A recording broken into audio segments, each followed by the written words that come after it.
வணக்கம் நண்பர்களே, இன்னும் ஒரு இனிய காலை பொழுதில் தீதும் நன்றும் நிகழ்ச்சியில் உங்களை சந்திப்பதில் மிக்க மகிழ்ச்சி அடைகிறேன். இன்றைக்கு பிப்ரவரி 24ஆம் தேதி தேசிய கலைஞர்கள் தினமாக, நேஷ்னல் ஆர்டிஸ்ட் டேவாக கொண்டாடப்படுகிறது. புகழ்பெற்ற ஓவியக் கலைஞர் அமிர்தா ஷெர்கில் அவருடைய நினைவாக இந்த நாள் தேசிய கலைஞர்கள் நாளாக கொண்டாடப்படுகிறது.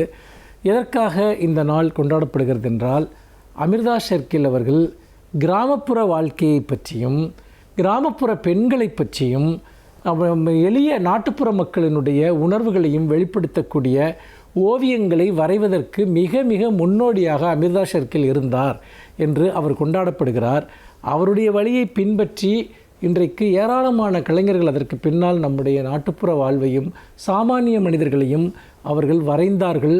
அதோடு மட்டுமல்லாமல் அமிர்தா ஷெர்கில் குரலற்ற இந்திய கிராம பெண்களுக்கு ஒரு குரலை தன்னுடைய ஓவியங்கள் மூலமாக அளித்தார் என்று விமர்சகர்கள் குறிப்பிடுகிறார்கள். அப்படி பார்க்கிற போது நம்முடைய இந்திய மனம், இந்திய வாழ்க்கை, இன்னும் சொல்லப்போனால் இந்த மண்ணில் வாழக்கூடிய பல்வேறு மனிதர்களை பற்றிய உணர்வுகளையும் நம்முடைய நாட்டார் கலைகள், பரந்துபட்ட நம்முடைய கிராமிய கலைகள் இவற்றையெல்லாம் கொண்டாடுவதற்காகத்தான் இந்த தேசிய கலைஞர்கள் தினம் கொண்டாடப்படுகிறது. ஏனென்றால் ஒரு மனித சமூகத்தில் ஒரு நாட்டினுடைய, ஒரு இனத்தினுடைய, ஒரு மக்கள் பகுதியினருடைய உண்மையான உணர்வுகளையும் வரலாற்றையும் பண்பாட்டு கூறுகளையும் அவர்களுடைய கலைகளின் மூலமாகத்தான் நாம் அறிய முடியும். கலைகள் தான் அவற்றை சேமித்து வைத்திருக்கின்றன. கலைகள் தான் அவற்றிற்கான தரவுகளை அளிக்கின்றன. மற்ற வரலாற்று சின்னங்கள் எல்லாமே காலப்போக்கில் அழிந்துபட்டு போனாலும் கூட, அல்லது அவையெல்லாம் வெறும் மற்றவர்களால் மறக்கப்பட்டு விட்டாலும் கூட, இசையின் வழியாக, அதே போல் கதைகளின் வழியாக, கவிதைகளின் வழியாக, பாடல்களின் வழியாக தொடர்ச்சியாக ஒரு தலைமுறை தாண்டி தலைமுறைகளை கடந்து இந்த மண்ணினுடைய மக்களினுடைய உணர்வுகளும் எண்ணங்களும் பண்பாட்டு கூறுகளும் கலைகளின் வழியாக வெளிப்படுகின்றன. அதோடு அந்த மக்களினுடைய இதயத்தின் குரலாக அந்த கலை இருக்கிறது. அது அவர்களுடைய பண்பாட்டை பிரதிபலிப்பது மட்டுமல்ல, அவர்கள் பண்பாட்டு வாழ்க்கையை செழுமைப்படுத்துகிறது. இசை இல்லாமல், நடனம் இல்லாமல், கவிதைகள் இல்லாமல், கதைகள் இல்லாமல் எந்த ஒரு பண்பாட்டு நிகழ்வும் நடைபெறுவதில்லை என்பதை நாம் பார்க்க வேண்டும். நாட்டியம் இல்லாத ஒரு இந்திய பண்பாட்டை நாம் நினைத்து பார்க்க முடியுமா? அல்லது இசை இல்லாத, பாடல்கள் இல்லாத, இசை கருவிகள் இல்லாத எந்த ஒரு நிகழ்வையேனும், அது மதம் சார்ந்த நிகழ்வாக இருக்கலாம் அல்லது பொதுவான நிகழ்வுகளாக இருக்கலாம், எல்லாவற்றிலுமே இந்த கலைகள் சம்பந்தப்பட்டிருக்கின்றன. கலைகள் தான் இணைக்கக்கூடிய சக்தியாக இருக்கிறது. இந்த தேசிய கலைஞர்கள் நாளில் நம்முடைய நாட்டுப்புற கலைஞர்கள் பாதுகாக்கப்பட வேண்டும். அவர்களுடைய உரிமைகளும் நலன்களும் பாதுகாக்கப்பட வேண்டும். அந்த கலைகள் அழிந்து போய்விடாமல் அவை பாதுகாக்கப்பட வேண்டுமெனில் அந்த கலைஞர்கள் பாதுகாக்கப்பட வேண்டும். அவர்களுடைய கலைகளுக்கான ஸ்பேஸ், இடம் என்பது தொடர்ந்து உருவாக்கப்பட வேண்டும். நவீன கலைகளின் மூலமாக அல்லது வேறு வெளியே இருந்து வரக்கூடிய கலைகளின் மூலமாக மக்களால் நம்முடைய அசலான பண்பாடு சார்ந்த நாட்டார் கலைகள் மறைக்கப்பட்டு விடக்கூடாது, அழிக்கப்பட்டு விடக்கூடாது என்பதையும் இந்த நாளினுடைய மிக முக்கியமான சிந்தனையாக நாம் கொள்ள வேண்டும். நம்முடைய பண்பாடுகளை நாம் பாதுகாக்க வேண்டுமென்றால், பண்பாட்டு கூறுகளையும் அவற்றின் வரலாற்று தரவுகளையும் நாம் பாதுகாக்க வேண்டுமென்றால், நம்முடைய மண்ணினுடைய கலைகள் பாதுகாக்கப்பட வேண்டும்.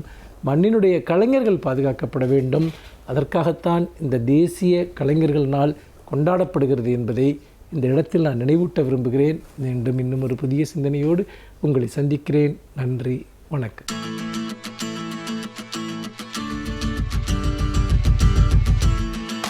அனைவருக்கும் என் அன்பு வணக்கம். இன்றைய தமிழ்நாடு அரசு மக்களினுடைய நன்மைக்காக, அறிவு வளர்ச்சிக்காக பல்வேறு திட்டங்களை நடைமுறைப்படுத்தி கொண்டே இருக்கிறது.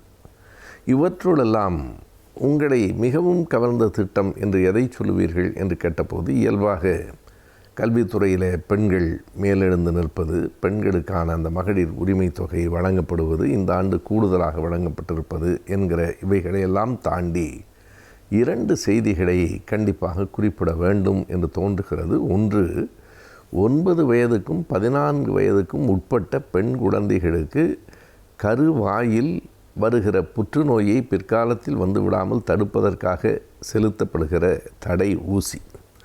அதனையும் தாண்டி இன்னொன்றை குறிப்பாக சொல்ல வேண்டும். இந்த கொரோனா காலத்தில் பலர் இறந்து போனார்கள். சில குழந்தைகள் தங்களினுடைய தாயை இழந்தார்கள், சில குழந்தைகள் தந்தையை இழந்தார்கள், சில குழந்தைகள் 2 பேரையும் இழந்தார்கள். தாய் தந்தை 2 பேரையும் இழந்து விட்டு நிற்கிற பிள்ளைகளுக்கு யார் பொறுப்பு, யார் காப்பாற்றுவார்கள்? சில குழந்தைகளை நண்பர்கள், உறவினர்கள் காப்பாற்றலாம். ஆனால் அத்தனை குழந்தைகளையும் யார் காப்பாற்ற முடியும் என்கிற நேரத்தில் ஓர் அரசு தான் காப்பாற்ற வேண்டும் என்பதை உணர்ந்து நம்முடைய தமிழ்நாடு அரசு மாண்புமிகு முதலமைச்சர் அவர்கள் அறிவித்த ஒரு திட்டம் உண்மையிலேயே நெகிழ வைத்த திட்டம் என்று சொல்ல வேண்டும். இந்த கொரோனா காலத்தில் தாய் தந்தை 2 பேரையும் இழந்துவிட்ட பிள்ளைகளுக்கு 5 லட்சம் ரூபாய் வைப்பு நிதியாக வைக்கப்பட்டு அவர்கள் 18 வயது நிறைவடையும் போது அதனை வட்டியோடு அவர்கள் வங்கியிலிருந்து பெற்றுக்கொள்ளலாம் என்று அறிவிக்கப்பட்டது.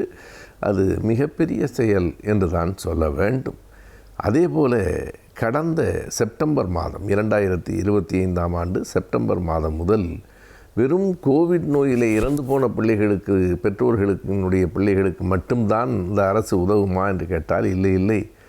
எந்த பிள்ளையாக இருந்தாலும் தமிழ்நாட்டில் இருக்கிற பிள்ளை யாராக இருந்தாலும் தன்னுடைய தாய் தந்தை 2 பேரையும் இழந்துவிட்டால் அவர்களுக்கு மாதம் 2000 ரூபாய் கொடுக்கப்படும் என்று அரசு அறிவித்திருக்கிறது. எதுவரையில் கொடுக்கப்படும்? ஓராண்டுக்கல்ல, 6 மாதத்துக்கல்ல, அவர்கள் 18 வயது நிறைவடைகிற வரையில் மாதம் 2000 ரூபாய். எவ்வளவு பிள்ளைகளுக்கு அப்படி கொடுக்கப்படுகிறது? அங்கேதான் மிக குறிப்பிடத்தக்க ஒரு செய்தி இருக்கிறது. 100 பேருக்கு, 200 பேருக்கு, 1000 பேருக்கு என்று சொன்னால் மாதம் 2000 ஒரு அரசு கொடுத்து விடலாம். ஆனால் 17,775 பேருக்கு தொடர்ந்து கடந்த செப்டம்பரிலிருந்து தாய் தந்தை இருவரும் இல்லாத பிள்ளைகளுக்கு அந்த உதவித்தொகை தொடர்ந்து அளிக்கப்படுகிறது. இந்த இடத்தில் நாம் சிந்திக்க வேண்டிய இன்னொரு செய்தி, அரசு என்ன செய்தாலும் அது தேர்தலுக்காகத்தான் செய்கிறது என்று பலரும் சொல்லிக் கொண்டிருக்கிறார்கள். நாம் எண்ணி பார்க்கலாம். இந்த பிள்ளைகள் சின்ன சிறுவர்கள் 10 வயது, 8 வயது, 5 வயது பிள்ளைகளுக்கு உதவித்தொகை கொடுக்கப்படுகிறது என்றால் அவர்களில் யாருக்காவது வாக்கு உண்டா? வருகிற தேர்தலில், இல்லை அடுத்த தேர்தலில், சில பிள்ளைகளுக்கு அதற்கும் அடுத்த தேர்தலில் கூட வாக்குகள் இல்லை. 2036ஆம் ஆண்டு வாக்குகள் வரலாம். எனவே இப்போது கொடுக்கப்படுகிற இந்த தொகை வரப்போகிற தேர்தலில் வாக்குகளை பெற வேண்டும் என்பதற்காக ஒரு நாளும் இருக்க முடியாது. இந்த பிள்ளைகளுக்கெல்லாம் வருகிற தேர்தலில் வாக்குகளே இல்லை. ஆனால் இப்படி 17,000த்திற்கும் மேற்பட்ட பிள்ளைகளுக்கு தொடர்ந்து உதவித்தொகை கொடுக்கப்படுகிறது. அதே போல் கோவிட் காலத்தில் இறந்து போனவர்கள் 2020 மார்ச்சிலே தொடங்கி இன்று வரையிலே பெற்றோர்களை இழந்த அந்த பிள்ளைகளுக்கும் தொடர்ந்து 5 லட்சம் ரூபாய் வைப்பு நிதியாக வைக்கப்படுகிறது. இவற்றையெல்லாம் ஓர் அரசு அடுத்த தேர்தலுக்காக அல்ல, அடுத்த தலைமுறைக்காக செய்ய வேண்டும். அதனை இன்றைய அரசு செய்து கொண்டிருக்கிறது. யாரோ பிள்ளைக்கு கொடுத்திருக்கிறார்கள் என்று கருத வேண்டாம். இந்த நாட்டில் உள்ள பிள்ளைகளையெல்லாம் தன் பிள்ளைகளாக கருதுவதால் தான் முதலமைச்சர் இப்படி ஒரு திட்டத்தை அறிவித்திருக்க முடியும். நான் நினைத்து பார்க்கிறேன், பிள்ளைகளெல்லாம் நம் முதலமைச்சரை எப்படி அழைக்கிறார்கள்? நேரு அவர்கள் பிரதமராக இருந்தபோது பிள்ளைகளெல்லாம் அவரை மாமா என்று அழைப்பார்கள். நேரு மாமா, காந்தி தாத்தா என்பதுதான் நாம் அறிந்திருக்கிறோம். ஆனால் இன்றைக்கு தமிழ்நாட்டின் பிள்ளைகளெல்லாம் தமிழ்நாட்டின் முதலமைச்சரை அப்பா என்று அழைக்கிறார்களே, அதற்கு காரணம் இவை போன்ற திட்டங்கள் தானோ என்று எண்ணத் தோன்றுகிறது.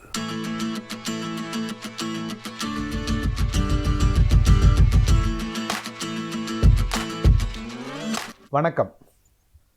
இந்த வாரம் ஆலோசனை நேரத்தில் கலைஞர் தொலைக்காட்சி நேயர்களை சந்திப்பதில் மிக்க மகிழ்ச்சி. கல்வி மற்றும் வேலைவாய்ப்பு சம்பந்தமான ஆலோசனைகள் உங்களுக்கு பயன் தரும் விதத்தில் கலைஞர் டிவி மூலம் வழங்கிக் கொண்டிருக்கிறோம். அந்த வகையிலே இந்த வாரத்தில் இந்த ஆங்கிலம், அதாவது மொழித்திறன், ஒரு லாங்குவேஜ் ஸ்கில் எவ்வாறு தொழில் செய்பவர்களுக்கும், ஒரு வேலைக்கு போகிறவங்களாக இருந்தாலும் சரி, தொழில் செய்பவர்களாக இருந்தாலும் சரி, மொழியில் இருக்க திறன், மொழியை கையாளும் திறன் எவ்வாறு மிகவும் அவசியமாகிறது அப்படிங்கிறத பார்க்கலாம். அதாவது மொழி ஒரு இன்றியமையாத ஒரு பக்கமாக மாறிக்கொண்டிருக்கிறது. கம்யூனிகேஷன் ஸ்கில்ஸ் அப்படின்னு சொல்லுவாங்க. அந்த கம்யூனிகேஷன் ஸ்கில்ஸ் அப்படிங்கிறது மொழியையும் உள்ளடக்கியது. கம்யூனிகேஷன் ஸ்கில்ஸ் அப்படிங்கிறது பேச்சாற்றல் மட்டுமல்ல, நம்ம ஒருத்தர்கிட்ட எப்படி கம்யூனிகேட் பண்ணுறோம், இன்னொருத்தர் மூலம் இன்னொருத்தர்கிட்ட நம்ம எப்படியெல்லாம் வந்து கம்யூனிகேட் பண்ண பரஸ்பரம் எப்படியெல்லாம் உரையாடுகிறோம் அப்படின்னு நம்ம பார்க்குறோம். உரையாடுவது நம்ம நார்மலாக உரையாடுறது வந்து அது மிக அதிகமாக உரையாடுவது நம்ம பேச்சில் அப்படின்னு சொல்லுவோம். ஆனால் உண்மையிலேயே நம்ம மிக அதிகமாக நம்ம வந்து இன்னொருத்தட்ட கம்யூனிகேட் பண்ணுறது நம்மளுடைய பாடி லாங்குவேஜ், நம்மளுடைய கண் அசைவுகள், புருவத்தின் அசைவுகள், கண் பார்க்கின்ற இடம், என்ன டிஸ்டன்ஸில் நின்று பேசுகிறோம், என்ன டிஸ்டன்ஸில் அவங்கள்ட்ட பேசுகிறோம், எப்படி நம்ம ஹேண்ட் ஷேக் பண்ணுறோம், எப்படி ஒருத்தர் கை கொடுக்குறோம், எப்படி ஒருத்தரை பார்த்து வணங்குகிறோம், எப்படி கை கூப்பிட்டு வணக்கம் சொல்கிறோம். இது எல்லாமே சேர்ந்தது தான் கம்யூனிகேஷன் ஸ்கில்ஸ். இதில் மேஜர் பார்ட் வந்து யாராக இருந்தாலும் சரி, எந்த நாட்டில் பிறந்தவர்களாக இருந்தாலும் சரி, பாடி லாங்குவேஜ் அப்படிங்கிறது ஓரளவுக்கு ஒரு ஒரு ஒரு உயிரும் இன்னொரு உயிரும் வந்து கம்யூனிகேட் பண்ணிக்கும். புன்முறுவல் எப்படி வந்து யுனிவர்சல் லாங்குவேஜோ, உலக மொழி எந்த மொழி தெரியலாம் தெரியாமல் போகலாம், ஆனால் ஒருத்தரை பார்த்து நீங்கள் புன்முறுவல் செய்கின்ற பொழுது ஒரு பாசிட்டிவான ஒரு நேர்மறை எண்ணத்தோட ஒருத்தர் கண்ணை பார்த்து நீங்கள் சிரிச்சிங்க அப்படின்னா எந்த மொழியும் தெரிய வேண்டாம், அவரும் உங்களை பார்த்து சிரிப்பார். He will also respond. Right? அதுதான் வந்து கம்யூனிகேஷன். ஆனால் ஒரு மொழி ஆர்வம், மொழித்திறன் அப்படிங்கிறது ஆங்கிலம் எப்படி வந்து ஒரு கம்யூனிகேஷன்ஸ் ஒரு பிரிட்ஜிங் லாங்குவேஜாக இருக்குது அப்படிங்கிறதான் இன்றைக்கி வந்து நிறைய இடங்களில் பலருடைய வாழ்க்கையில் பல வெற்றி வாய்ப்புகள் தட்டி போனதற்கு காரணம் அவங்களால வந்து அவங்க நினச்சதை சரியாக மற்றவர்களிடம் கம்யூனிகேட் பண்ண முடியாது, நினைத்ததை சொல்ல முடியாதது. எனக்கு வந்து ஒரு ஒரு ஒரு பொருளை பற்றிய மிக அதீத அறிவு இருக்கிறது, அந்த பொருளில் ஆர்வம் இருக்கிறது, அதை பற்றி நிறையா ரிசர்ச் பண்ணியிருக்கேன், அது என்ன பண்ணும், ஏது பண்ணும், எப்படி பண்ணணும் அப்படிங்கிறதா எனக்கு தெரியும். ஆனால் அதை எனக்கு வெளியில் சொல்ல தெரியாது, மற்றவர்களுக்கு புரிகிற மொழியில் என்னால் சொல்ல தெரியாது. அப்படின்னா என்ன நடக்கும்? ஒரு அழகான ஒரு நிகழ்வு கேட்டிருந்தேன். அதாவது பழங்காலத்தில் வந்து அந்த ஆங்கிலேயர் காலத்தில் ஒரு லாங்குவேஜ் டிரான்ஸ்லேட்டர்ஸ் அப்படிங்கிறவங்க சென்னையிலாம் நிறைய பேர் இருந்திருக்காங்க. ஆங்கில துறைகளுக்கும் நம்ம ஊர் வியாபாரிகளுக்கும் நடுவில், நம்ம ஊர் விவசாயிகளுக்கு நடுவில் ஒரு டிரான்ஸ்லேட்டர். அவங்க சொல்லுவாங்களாம், அப்பா அந்த 1 மீட்டர் துணி எவ்வளோப்பா அப்படிமா. அவன் 4 ரூபா ஐயா அப்படிம்பாரான். இவர் டிரான்ஸ்லேட்டர் சொல்லுவாராம் அவர்கிட்ட, அந்த ஆங்கிலத்துறையிட்ட $40 அப்படிம்பாரான். அவர் நோ எக்ஸ்பென்சிவ், ஆஸ் ஃபார் $30 அப்படிம்பாரான். இவர் வந்து இல்லைப்பா தூர $3 கேட்குறாருப்பா, 3 ரூபாய்க்கு கேட்குறாருப்பா அப்படிம்பாரான். அவர் சரி ஓகே அப்படின்னு கொடுத்துட்டார். அப்படின்னா அந்த $40-30க்கும் 3 ரூபாய்க்கு இடப்பட்ட உள்ள பணம் வந்து இந்த டிரான்ஸ்லேட்டரோடது. அவங்க வந்து பலவிதமான பணம் பண்ணாங்களாம். அதாவது மிக அதீத அந்த துறையை விட, ஆங்கிலேயரை விட, அந்த பொருளை உருவாக்குனவங்கள விட நடுவில் அந்த மீடியேட்டர் டிரான்ஸ்லேட்டர் அப்படிங்கிறவங்க நிறையா பொருள் ஈட்டினாங்க. அவங்களுக்கும் இவங்களுக்கு தெரியாது ஒன்று லாங்குவேஜ் ஸ்கில்ஸ், அவங்களுக்கு தமிழ் தெரியாது, இவங்களுக்கு இங்கிலீஷ் தெரியாது. இடையில ஒருத்தர் வந்து அந்த மொழித்திறனை மட்டும் வைத்துக்கொண்டு நிறையா பொருள் ஈட்ட முடிந்தது அப்படின்னு சொல்லுவாங்க. ஸோ இந்த கதையை எதுக்கு நான் சொல்கிறேன் அப்படின்னா, நீங்கள் வந்து என்ன துறையில் படித்தாலும் சரி, நம்ம வந்து இன்றைக்கி ஒரு multi cultural society, multi linguistic society அப்படின்னு சொல்கிறது இருக்கும். ஒரு மீட்டிங் ரூமுக்குள்ளே நம்ம போனோம் அப்படின்னா, இப்போ சென்னையில் சாதாரண ஒரு மீட்டிங் ரூம் இல்லை ஒரு வாக்கிங்கில் 10 பேர் நடக்கிறோம். அந்த 10 பேர் நடக்கிறவங்கள்ட்ட பேசுனீங்க அப்படின்னா அதில் 3 பேர் மலையாளம், ஒரு 4 பேர் சென்னை எடுத்துகிட்டா ஒரு 5 பேர் தெலுங்கு, மீது 2 பேர் தமிழ் பேசுகிறவங்க, இல்லை 3 வேறு லாங்குவேஜ் பேசுகிறவங்க, ஹிந்தி பேசுகிறவங்க இருக்காங்க. இப்போ எல்லாருக்கும் ஒரே ஒரு லாங்குவேஜ், கனெக்டிங் லாங்குவேஜ் வந்து ஆங்கிலமாக இருக்கிறது. ஸோ அப்படி இருக்கப்போ ஒரு நிறுவனத்துக்கு போனோம் அப்படின்னா வெளிநாடுகளிலிருந்து வேலை செய்வங்க கூட அங்கே இருக்காங்க, எல்லாரும் இருக்காங்க. அப்போது இந்த மொழியை கையாளும் திறனை நம்ம வந்து சின்ன வயசில் இந்த கிண்டல் பண்ணாமல், நீங்கள் பெரிய பீட்டர் அப்படின்னு சொல்லாமல், ஆரம்பத்திலிருந்து அந்த மொழியை கையாளும் திறனை நாம் கற்றுக்கொள்ள வேண்டும். இன்றைக்கி நமக்கு பிடிக்குதோ பிடிக்கலையோ ஆங்கிலம் வந்து உலக மொழியாகி இருக்கிறது. நீங்கள் எந்த வேலைக்கு, எந்த நாட்டுக்கு என்ன வேலைக்கு போனாலும் சரி, வெளிநாடுகளாக இருந்தாலும் சரி, உள்நாடுகளாக இருந்தாலும் சரி, ஆங்கில மொழியோட அறிவு மிக மிக அதிகம், அதாவது தேவை அதிகம். ஸோ அதனால் வந்து நீங்கள் டிகிரி படிக்கிறப்போ, கல்லூரியில் பாடம் படிக்கிறீங்க, பாடம் வந்து ஆங்கிலத்தை தான் படிக்கிறீங்க. இந்த ஆங்கிலத்தை வந்து ஒரு சின்ன சாதாரண சப்ஜெக்ட் அப்படின்னு படிச்சுட்டு பாஸ் மார்க் வாங்கிறதுக்கு படிக்காமல், அதை எப்படி நம்ம கம்யூனிகேட் பண்ணுறது, எப்படி நம்ம நினைக்கிற விஷயங்களை வந்து ஆங்கிலத்தில் மொழிபெயர்த்து பேசுறது அப்படின்னு அந்த கல்லூரி காலம் 3 வருஷத்தில் உங்களோட ஆங்கில திறன்களை மிகவும் அதிகமாக வளர்த்து கொள்ள வேண்டும். அதுக்கு வந்து நிறையா ப்ரெசன்டேஷன் கொடுக்கணும். பப்ளிக் ஸ்பீக்கிங், வெளியில் மேடையில் 10 பேருக்கு முன்னாடி உங்களால் தைரியமாக பேச முடியணும். எந்த விதமான கூச்சமுமின்றி 10 பேரோ 100 பேரோ 1000 பேர் முன்னாடி நின்று உங்களால் தெளிவாக நீங்கள் நினைத்த விஷயத்தை அவர்களுக்கு புரிகிறபடி சொல்ல முடியும் என்றால் நீங்கள் ஒரு சிறந்த பேச்சாளர். அதாவது கேட்குறவங்களுக்கு புரியணும். நிறைய பேர் வந்து பேசுவாங்க, கேட்குறவங்களுக்கு எதுவுமே புரியாது. அவர் ஆங்கிலத்தில் வந்து உரையாடுறாருன்னு சொல்லுவாங்க, ஆனால் அவர் பேசுகிற வேகமும் பேசுகிற மொழி ஆளும் திறனும் வந்து நிச்சயமாக கேட்குறவங்களுக்கு புரியாது. என்றைக்கு நீங்கள் பேசுகிறது மற்றவர்களுக்கு புரியவில்லையோ நீங்கள் ஒரு புவர் கம்யூனிகேட்டர் ஆகிவிடுகிறீர்கள். நீங்கள் பேசுகிற மொழி என்னவாக இருந்தாலும் எதிர்த்த மாதிரி இருக்கவங்களுக்கு, உங்கள்கிட்ட கேட்குறவங்களுக்கு அவங்களுக்கு புரிஞ்சால் நிச்சயமாக இங்கே திறனான மொழி கையாளுகிறவர். ஸோ இங்கே இருக்கிறவங்க 10 பேர் இருக்காங்க, 10 பேருக்கு தமிழை தவிர வேறு எதுவுமே தெரியாதுன்னா அவங்கள்ட்ட போய் ஆங்கிலத்தில் பேசுகிறது சரியா அப்படின்னு கேட்டால் தவறு அப்படிங்கிறது உங்களுக்கே தெரியும். ஸோ அந்த வகையில் நீ யாராக இருந்தாலும் சரி, நீங்கள் உங்களோட கம்யூனிகேஷன் திறன் எப்படி இருக்குன்னா, நீங்கள் பேசுகிறதை கேட்பவர்களுக்கு நீங்கள் சொல்ல வந்த விஷயம் முழுவதுமாக போய் சேரணும். அந்த விதத்தில் உங்களுடைய கம்யூனிகேஷன் ஸ்கில்ஸை, லாங்குவேஜ் ஸ்கில்ஸை நீங்கள் வளர்த்துக்கணும். நீங்கள் படிக்கின்ற காலத்தில், கல்லூரியில் பள்ளியில் படிக்கிற காலத்தில் இந்த லாங்குவேஜை கற்றுக்கொள்வது மிக எளிது. ஒரு மல்டி லிங்குவிஸ்டிக் பர்சனாக பல மொழிகளை கற்று தேர்ந்த ஒருவராக நீங்கள் வர வேண்டும். வாழ்த்துக்கள். வணக்கம்.